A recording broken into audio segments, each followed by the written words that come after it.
Western Ghats, Pullachiyil, India's first no-wall sharing senior living apartments, lowest maintenance cost. நீங்க நினைச்சு பார்க்க முடியாத life, நீங்க நினைச்சு பார்க்காத விலையில, just ₹30 lakhs.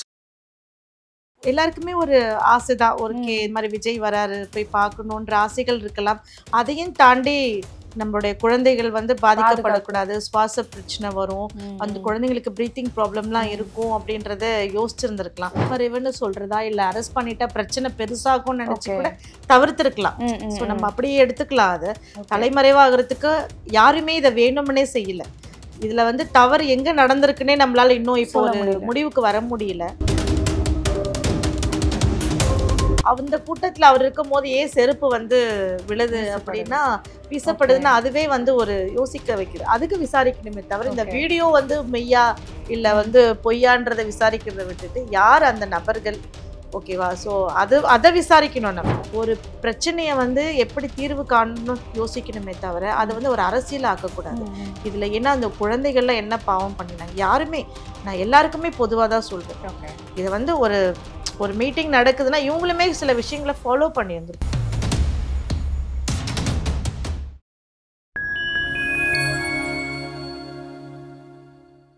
Fine time media நேயர்களுக்கு வணக்கம். இன்னைக்கு நம்ம கூட நிகழ்ச்சியில சென்னை உயர்நீதிமன்ற வழக்கறிஞர் புஷ்பாவதி மேம் நம்ம கூட இணைஞ்சிருக்காங்க. மேம் வணக்கம். வணக்கம். இப்போ வந்து பார்த்தீங்கன்னா தாவேகா தலைவர் விஜய் அவர்கள் ஒரு தொகுதியாக வந்து பிரச்சாரம் பண்ணிட்டு இருந்தாங்க. கரூரில் நடந்த பிரச்சாரத்தில் வந்து பார்த்தீங்கன்னா குழந்தைகள் பெண்கள் உட்பட 40 பேர்கிட்ட வந்து உயிரிழந்திருக்காங்க மக்கள் அலையினால. அதில் குழந்தைகள் பெண்கள் தான் அதிகம். நீங்கள் அந்த வீடியோ பார்த்தீங்களா? ஏன்னா இப்போ சோஷியல் மீடியா எதை திறந்தாலுமே அந்த வீடியோஸ் தான் இருக்குது, தூக்கிட்டு போகிற வீடியோஸ், அதை பற்றி மக்கள் பேசுறது எல்லாமே. நீங்கள் அந்த வீடியோவை பார்த்தீங்களா? வழக்கறிஞரை தாண்டி ஒரு சக மனிதனாக பார்க்கும்போது ஒரு ஒரு ஒரு கவலை இருக்கும்ல, அதை ஃபஸ்ட்டு ஷேர் பண்ணிக்கோங்க. இல்லை, அது நான் நேற்றுலேருந்து எல்லா டிவிலையுமே பார்த்தீங்கன்னா இந்த நியூஸ் தான் ஓடிக்கிட்டே இருக்குது. இதுலேயுமே மாற்றமே இல்லாமல் எல்லா தொலைக்காட்சி சேனல்களும் இதுதான் போயிட்டுருக்கு. உண்மையிலேயே ரொம்ப வருத்தமாக இருக்குது. வழக்கறிஞர் அப்படின்றதெல்லாம் தாண்டி ஒரு மனிதாபிமானமாக ஒரு பார்க்கும்போது ரொம்ப வருத்தமாக இருக்குது. அது இந்த குழந்தைகள் வந்து கூட்டிகிட்டு போனது, அந்த பால் பாட்டிலெல்லாம் பார்த்தீங்கன்னா அந்த இடத்துல ஓரமாக விழுந்திருக்கு. இதெல்லாம் பார்க்கும்போது உண்மையிலேயே ரொம்ப வருத்தமாக இருக்குது. ஏன் அந்த குழந்தைகளெல்லாம் அங்கே கூட்டிகிட்டு போகிறாங்கன்னு நமக்கு தெரியல. அதை நாங்கள் தவிர்த்திருக்கலாம், அந்த பெற்றோர்கள் வந்து தவிர்த்திருக்கலாம். ஒரு எல்லாருக்குமே ஒரு ஆசை தான். ஒரு மாதிரி விஜய் வராரு போய் பார்க்கணுன்ற ஆசைகள் இருக்கலாம். அதையும் தாண்டி நம்மளுடைய குழந்தைகள் வந்து பாதிக்கப்படக்கூடாது, சுவாச பிரச்சனை வரும், அந்த குழந்தைங்களுக்கு பிரீத்திங் ப்ராப்ளம்லாம் இருக்கும் அப்படின்றத யோசிச்சிருந்துருக்கலாம். ஸோ இந்த மாதிரி சில விஷயங்கள் எல்லாமே தவிர்த்திருந்திருக்கலாம். வயதானவர்கள், ஸோ வயதானவர்கள் வந்து அந்த நெருக்கடியில் இருக்கும்போது எப்படி அவங்கள வந்து பாதுகாத்துக்க முடியும்னு யோசிச்சிருந்துருக்கலாம். ஸோ இந்த மீட்டிங்க்கு முன்னாடியே பார்த்தீங்கன்னா அனௌன்ஸ்மெண்ட் பண்ணியிருக்காங்க.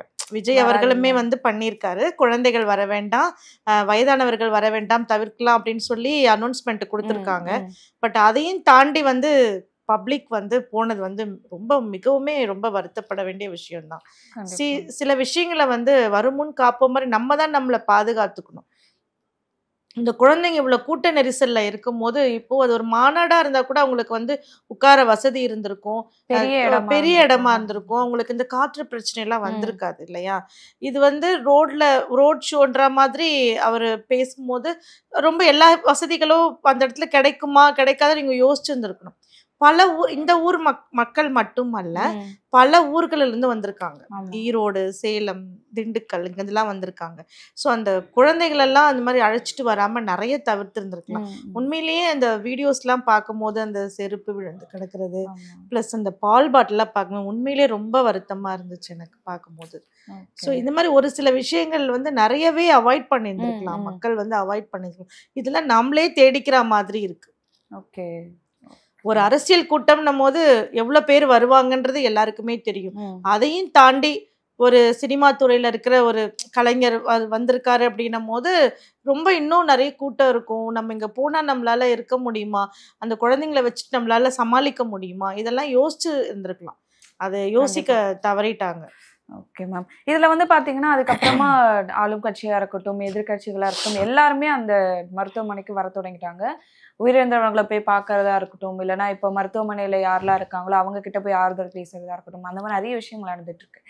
இதில் வந்து பார்த்தீங்கன்னா இப்போ தாவேகாவோட புசியானந்த் அவருக்கு மேலே வந்து வழக்கு பதிஞ்சிருக்காங்க. மாவட்ட செயலாளர் அப்படின்னு சொல்லிட்டு ஒரு 5 பேர் மேலே அவங்க யாருமே இன்னும் போலீஸ் கிட்ட இன்னும் கைதாகப்படலை. பார்த்துட்டு இருக்காங்க, எங்க இருக்காங்க, தலைமறைவு அப்படின்னு சொல்லப்படுது. எந்தெந்த வழக்கின் கீழ் இல்லைன்னா இப்படி ஒரு இஷ்யூ நடந்துச்சு அப்படின்னா இப்போ அதுக்கு ஒரு வழக்கு வருதுன்னா எதெந்த அடிப்படையில் வழக்கு பதிவிடுவாங்க? சரி, இப்போ பார்த்தீங்கன்னா இது அவங்க தலைமறைவுன்னு சொல்றதா இல்லை அரெஸ்ட் பண்ணிட்டா பிரச்சனை பெருசாகும்னு நினைச்சு கூட தவிர்த்திருக்கலாம். ஸோ நம்ம அப்படியே எடுத்துக்கலாம். அது தலைமறைவாகிறதுக்கு யாருமே இதை வேணும்னே செய்யல. இதுல வந்து தவறு எங்க நடந்திருக்குன்னே நம்மளால இன்னும் இப்போ ஒரு முடிவுக்கு வர முடியல. ஏன்னா இப்போ நிறைய நம்ம வீடியோஸ் தான் பார்த்துட்டே இருக்குது. எல்லா எவிடன்ஸும் நம்ம எல்லாமே கலெக்ட் பண்ணி ஸோ அந்த ஃபுட்டேஜ் எல்லாமே எடுக்கிறாங்க. ஒன்னொன்னு இப்போ ஒவ்வொருத்தரும் ஒன்னொன்னு வெளியிட்டுக்கிட்டே இருக்காங்க. ஒருத்தர் வந்து செருப்பு விழுது அதை பார்த்தோம், இன்னொருத்தர் பார்த்தா கரண்ட் ஆஃப் ஆயிடுச்சு அப்படின்னு சொல்றாங்க. ஓகேவா? ஸோ இதுல இருந்து இவ்வளோ விஷயங்கள் வந்து இப்பதான் ஒன்னொன்னா வெளியில வந்துட்டு இருக்கு. தடியடி நடத்தினாங்க அப்படின்னு சொல்றாங்க. ஸோ ஒவ்வொரு விஷயங்கள் எல்லாம் நம்ம இப்போ எவிடன்ஸ் எல்லாமே கலெக்ட் பண்ணிட்டு இருக்காங்க. ஸோ அது எல்லாமே முடிஞ்சாதான் நம்மள ஒரு முடிவுக்கு வர முடியும். ஸோ எதன் அடிப்படையில் கைது செய்யப்படலாம், எதன் அடிப்படையில் வந்து நம்ம அவருக்கு வந்து தண்டனை வழங்கலாமா இல்லை வந்து அவர் அரெஸ்ட் பண்ணுறதை பற்றிலாம் அதுக்கப்புறம் தான் கன்க்ளூட் பண்ண முடியும். ஓகேவா? செருப்பெல்லாம் வந்து விழுது, இதுக்கு யாரு முக்கிய காரணம்னு பார்த்தீங்கன்னா இதில் யாருமே நம்ம சொல்ல முடியாது. விஜய்க்குமே தெரியாது. விஜய் அவர்களுமே இதை யோசிச்சிருந்திருக்க மாட்டார், இப்படி ஒரு அசம்பாவிதம் நடக்கும் அப்படின்னு அவருமே இதை கன்க்ளூட் பண்ணியிருக்க மாட்டார். ஓகேவா? போலீஸ் வந்து தடியடி நடத்தணும்னு அவங்களால ஒரு கண்ட்ரோல் பண்ண முடியாம அப்படி பண்ணினாங்களா ஏன்றத நம்ம அந்த எல்லாமே ஃபுட்டேஜ் பார்க்க விசாரணையில தான் நமக்குமே தெரிய வரும். கரண்ட் ஆஃப் பண்ணிட்டாங்கன்னு சொல்றாங்க. கரண்ட் ஆஃப் பண்ணது வந்து நிறைய பேர் வந்து அந்த டிரான்ஸ்ஃபார்ம் மேல ஏறுறாங்க, மக்கள் ஏறுறாங்க. ஸோ அதை அவாய்ட் பண்ணுறதுக்காக மின்சார வாரியத்துலேருந்து மின் வந்து துண்டிக்கப்படுது. ஸோ அதனால அதையும் நம்ம வந்து வேணும்னே பண்ணதான் நம்ம எடுத்துக்க முடியல. ஸோ எதுவுமே யார் என்னன்ற பின்னணி வந்து விசாரணைக்கு அப்புறம் தான் தெரியும். விசாரணைக்கு அப்புறம் தான் நம்மளே ஒரு முடிவுக்கு வர முடியும் எதனால இது நடந்துச்சு அப்படின்னு. ஆனால் நம்ம நிறைய விஷயங்களை அவாய்ட் பண்ணியிருந்திருக்கலாம். இப்போ அவருக்கு போலீஸ் பெர்மிஷன் கொடுத்துருக்காங்க அந்த இடத்துல நடத்துறதுக்கு. அதோட கெப்பாசிட்டியே வந்து 10,000 பேர் தான் கெப்பாசிட்டின்னு சொல்கிறாங்க.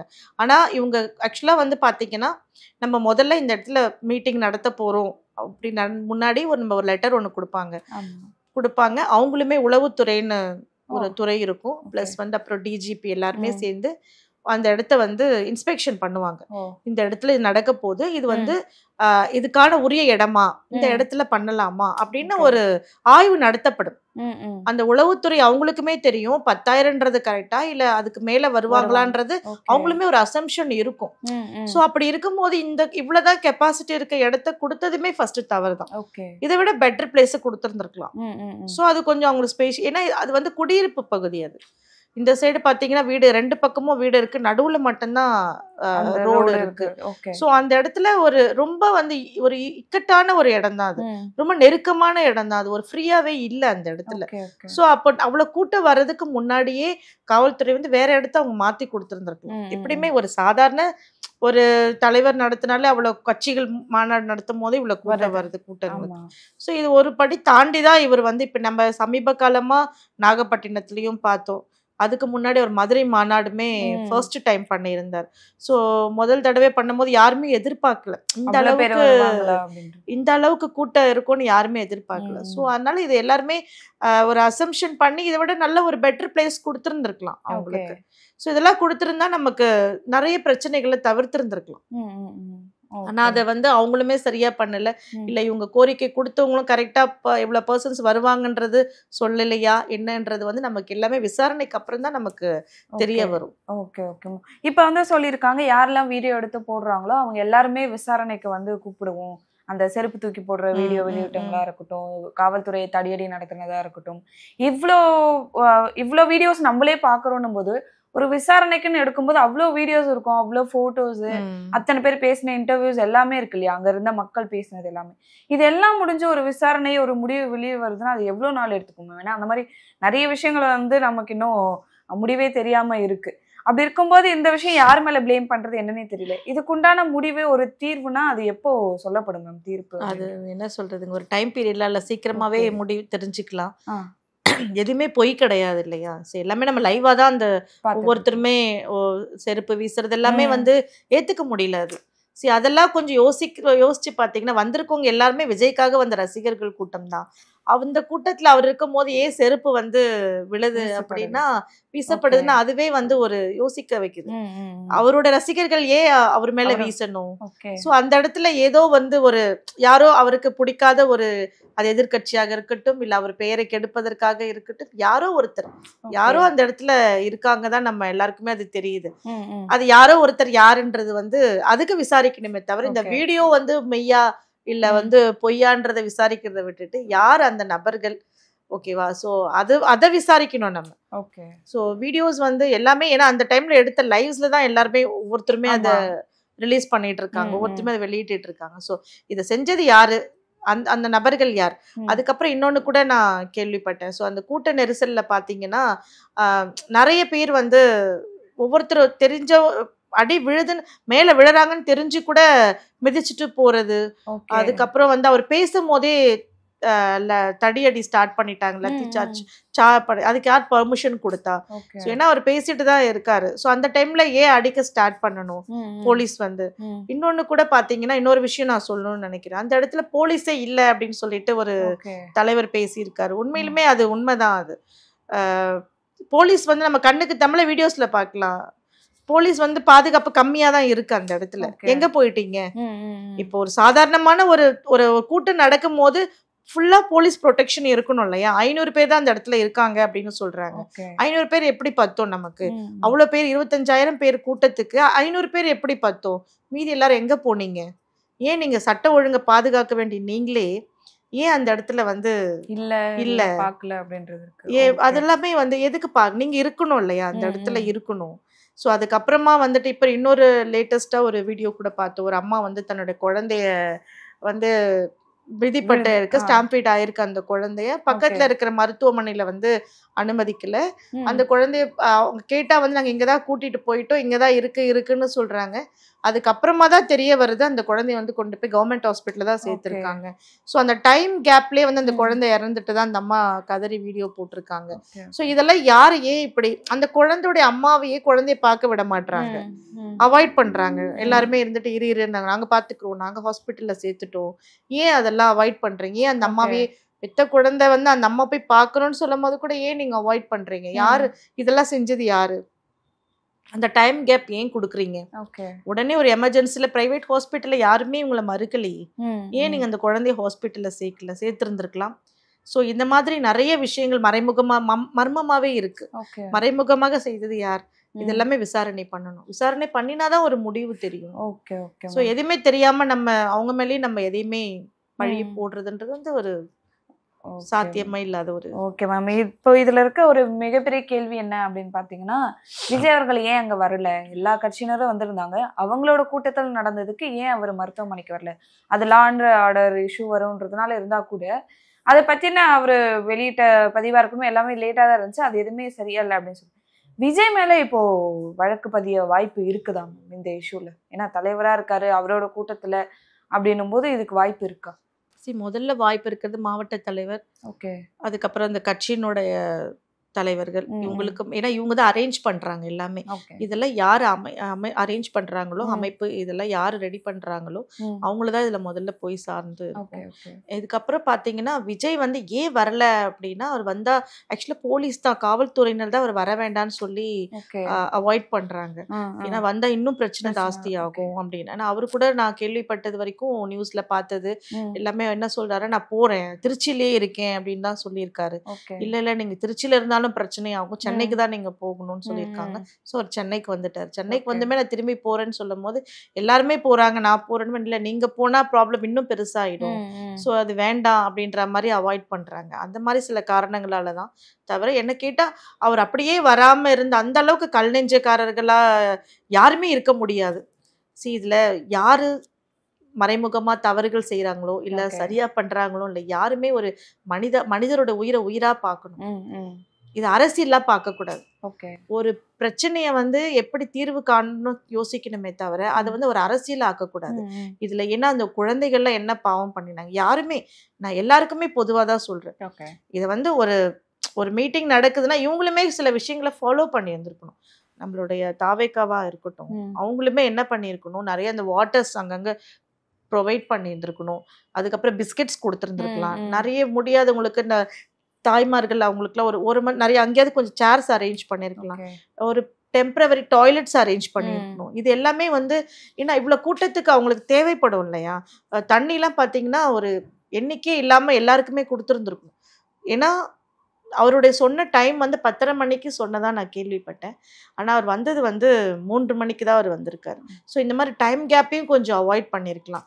ஏன்னா மக்கள் வந்து அந்த நெரிசல் வந்து அவங்களால கஷ்டப்பட சேர்ந்துக்கிட்டே இருக்கும். அது அவர் அது அந்த டைமுக்கு முடிச்சிருந்தா அந்த கூட்டம் கலைந்து போகிறதுக்கு நிறைய வாய்ப்புகள் இருக்கு. ஸோ இது எல்லாமே நம்ம அவாய்ட் பண்ணியிருந்திருக்கலாம்.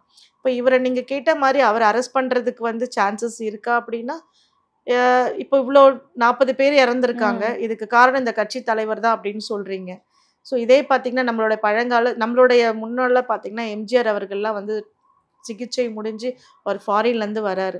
அவர் வந்துட்டு வீட்டுக்கே கூட போயிட்டாருன்னு சொல்றாங்க. ஆனால் அது தெரியாம மக்கள் வந்து ஏர்போர்ட்லயே விடியெல்லாம் உட்கார்ந்துருந்துருக்காங்க. சரிங்களா? அதெல்லாம் நம்ம கேள்விப்பட்டிருக்கோம். நம்ம எல்லாமே நமக்கு அதெல்லாம் இருக்கு வரலாறுகள். அதெல்லாம் அழிக்கப்படலை. ஸோ அந்த மாதிரி ஒரு ஆர்வத்துல தான் அவர் வந்து நல்லது செய்வாரு. ஏதோ ஒரு ஆர்வம் மக்களுக்கு, அந்த வயதானவங்களா இருக்கட்டும், இல்ல ஒரு ஆர்வத்துல தான் எல்லாருமே வந்து உட்கார்ந்துருக்காங்க. சரி, இதுக்கு நான் தான் நீங்க என்ன பார்க்க வந்துட்டு நான் வந்து இதுக்கு ஒரு காரணம் ஆயிட்டேன்னா இதுக்கு நீங்க என் மேல வந்து வழக்கு பதிவு பண்ணுவீங்களா அப்படின்னு அவருடைய சைட்ல கேள்விகள் வரலாம்.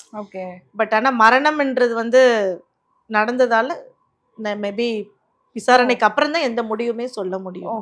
இந்த முதற்கட்ட விசாரணைக்கு என்னென்ன நடந்ததுக்கு யார் இத பொறுப்பு இருக்கு, இதுல யாரெல்லாம் இதுல பொறுப்பேற்று இருக்காங்கன்றது நம்ம விசாரணைக்கு அப்புறம் தான் சொல்ல முடியும். ஓகேம்மா. ஸோ இதுல வந்து பாத்தீங்கன்னா நிறைய இளைஞர்களை வந்திருக்காங்க. அந்த ஒரு கூரையை பிரிச்சுட்டு ஏறினதா இருக்கட்டும், டிரான்ஸ்ஃபார்மர் மேல வந்தது, மரத்துல உட்காந்துன்னு சொல்லிட்டு அது அட்வொகேட்டா என்ன மாதிரி விஷயங்கள் வந்து இந்த கூட்டத்துல வந்து தவிர்க்கப்படணும், இல்லைன்னா வந்து இந்த இளைஞர்கள் இப்படி இருக்கிறத நீங்க எப்படி பாக்குறீங்க மேம்? ஏன்னா நிறைய கட்சிகள் கூட்டத்தில் பார்க்குறோம், இந்த மாதிரி மேலெல்லாம் ஏரியில பார்த்தது இல்லை. இதெல்லாம் மட்டும்தான் இவ்வளோ நடக்குது. திருச்சிலையும் அப்படி நடந்திருக்கு, நாகப்பட்டினத்துலையும் அப்படி நடந்திருக்கு. கோவில் மேலெல்லாம் ஏறி நின்னாங்கன்னு சொல்லிட்டு இதை நீங்க எப்படி பாக்குறீங்க? நான் ரொம்ப வன்மையா கண்டிக்கிறேன். உண்மையிலேயே நான் ரொம்ப கோவப்படுறேன். அவர் வந்து ஒரு சினிமால ஒரு ஹீரோ, அவ்வளவுதான். நீங்க நிஜ வாழ்க்கையில ஒரு ஹீரோ. சினிமான்றது ஒரு மாயை தான். அதுல வந்து எல்லாமே உங்களுக்கு டூப் போட்டு நடிக்கலாம், இல்ல அந்த அவங்க பண்ணும்போது ஸ்டென்ட் பண்ணும்போது நிறைய விஷயங்கள் அவங்களுக்கு சேஃப்கார்ட் பண்ணிலாம் இருக்கும். அவர் அப்படியேதான் நம்ம அந்த ஹீரோவை பார்க்குறோம். ஓகேங்களா? நமக்கு அவர் நல்லது செய்வாரு. நிறைய படத்துல வந்து நிறைய பாசிட்டிவான மூவிஸ்லாம் நிறைய கொடுத்துருக்காரு. ஓகேவா? ஸோ அதெல்லாம் பார்க்கும்போது நமக்கு ஒரு நம்பிக்கை இருக்கலாம், நமக்கு செய்வார். அந்த நம்பிக்கை மனதளவில் மட்டும்தான் இருக்கணும். அதையும் தாண்டி இந்த மாதிரி இந்த மரம் ஏறுறது, டிரான்ஸ்ஃபார்ம் ஏறுறது, வீடுங்க மேலே ஏறுறது, இதெல்லாமே வந்து உண்மையிலேயே வந்து அப்சல்யூட்லி தப்பான விஷயம், உண்மையிலேயே தவறான விஷயம். இதெல்லாமே அவாய்ட் பண்ணணும். விஜய் வந்து சொல்லலை, நீ இப்படிலாம் ஏறி வா, என்ன நீ இப்படிலாம் மரத்தின் மேலே ஏறி பாரு, நீ இப்படிலாம் தலைகீழ தொங்கிட்டு என்ன வந்து உன்னுடைய அன்பை காட்டுன்னு யாரும் சொல்லலை. அதே மாதிரி அவர் பேசிட்டு இருக்கும் போது அந்த துணியெல்லாம் தூக்கி அவர் மேல போடுறது, டவல்ஸ் எல்லாம் அவர் மேல போடுறாங்க, அந்த கட்சியோடைய சின்னத்தோடைய டவல்ஸ் எல்லாம், அதெல்லாமே தவிர்க்கணும். நம்மளும் கொஞ்சம் யோசிக்கணும். எந்த கட்சி தலைவருமே நீ வந்து இப்படிதான் இருக்கணும்னு யாருமே எதிர்பார்க்க, அப்படிலாம் யாருமே சொல்றது கிடையாது. எல்லாருமே வந்து என் மேல அன்பாரு, உண்மையாரு, நம்பிக்கையாரு, உனக்கு நான் நல்லது செய்வேன், என்னோட என்ன வந்து தொடர்ந்து வா, இப்படிதான் ஒரு அறிவுறுத்துறாங்களே தவிர இந்த மாதிரி எல்லாம் செய்யணும் எந்த கட்சியிலையும் சொல்லல, எந்த கட்சி தலைவருமே சொல்லல. இதெல்லாம் செய்யற இந்த இளைஞர்கள் வந்து மாறணும். இன்னைக்கு எல்லாரும் நினைப்பாங்க, பாருங்க அவர் வந்து நிக்கவே இல்லை, எங்க வீட்டுல வந்து என் பையன் இறந்துட்டான், என்னோட ஹஸ்பண்ட் இறந்துட்டான், என்னோட குழந்தை, அவர் வரவே இல்லை. அவர் சொல்லுவார், நான் சொல்லவே இல்லை உங்களெல்லாம் இந்த மாதிரி எல்லாம் வாங்கன்னு சொல்லவே இல்லைன்னு சொல்லிட்டு போயிடுவாங்க அவங்க. சோ இன்னைக்கு நஷ்டம் யாருக்கு? உங்களுக்கு தான், உங்களுடைய குடும்பத்துக்கு தான் இழப்பு. நீங்க இந்த மாதிரி செயல்கள் எல்லாமே உண்மையிலேயே தவிர்க்கணும். ஒரு தாய்க்கு தன்னோட குழந்தை இழந்ததுன்றது அவங்களுக்கு ஒரு பெரிய இழப்பு. இன்னைக்கு நம்ம இந்த கட்சியில 10 லட்சம் ரூபாய், அந்த கட்சியில 20 லட்சம் ரூபாய் கொடுத்தாலுமே அந்த 30 லட்சம் ரூபாய் வந்து நம்மளோட குழந்தையோட உயிருக்கு ஈடாகாது. கண்டிப்பா எந்த தாயுமே சொல்லலை, நீ போய் இப்படி கரண்ட் டிரான்ஸ்ஃபார்ம்ல ஏறி போய் அவனை பார்த்துட்டு வா அப்படின்னு. ஸோ உங்களுடைய இந்த நடவடிக்கைகளை நீங்க மாற்றிக்கொள்ளணும்.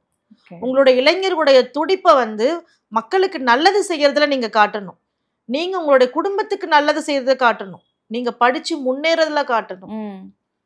இப்படி வந்து இந்த மாதிரி உங்க வாழ்க்கையை அழிச்சு, உங்களை சார்ந்து வரவங்களுடைய வாழ்க்கையை அழிச்சு, இன்னைக்கு நீங்க ஒரு ஒரு பாடமா இருக்கீங்கன்னா, நீங்க ஒரு நல்ல பாடமா இருக்க முடியாது. இது எல்லாமே கண்டிப்பா. இப்படிலாம் இருக்கக்கூடாதுன்னு நீங்களாம் ஒரு எக்ஸாம்பிளா இருக்கீங்க. ஸோ இது எல்லாமே நான் உண்மையிலே வன்மையா கண்டிக்கிறேன். நான் இது எல்லாமே அவாய்ட் பண்ணணும். மக்களும் கொஞ்சம் சினிமா வேற, நிஜன்றது வேற. கண்டிப்பா. அதுல வர பாசிட்டிவா விட்டுறீங்க, நெகட்டிவ் மட்டும்தான் எடுத்துக்கிறீங்க. ஒரு ஹீரோ இப்படி வர நடந்து போறான், வெட்டுறான், இதை தான் யோசிக்கிறீங்களே தவிர, வெட்டினதுக்கு அப்புறம் எத்தனை வருஷம் ஜெயில இருக்கான், அவனுடைய குழந்தைகள் என்ன ஆறாங்க, மனைவி எல்லாம் செதறி போயிடுறாங்க, இந்த இந்த ஒரு நிஜத்தையும் நீங்க மறந்துடுறீங்க. அந்த நெகட்டிவ்ஸ் மட்டும்தான் மைண்ட்ல கொண்டு போறீங்க. அதுதான் இந்த அளவுக்கு இவங்களை வர வச்சிருக்கு. கண்டிப்பா.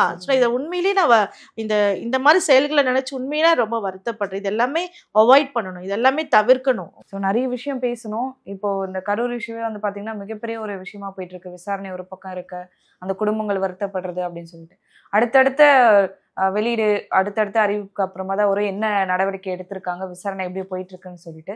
ஸோ இது குறித்து நிறைய விஷயங்கள் அடுத்தடுத்த நிகழ்ச்சியில பேசலாம் மேம். ரொம்ப நன்றி. வணக்கம்.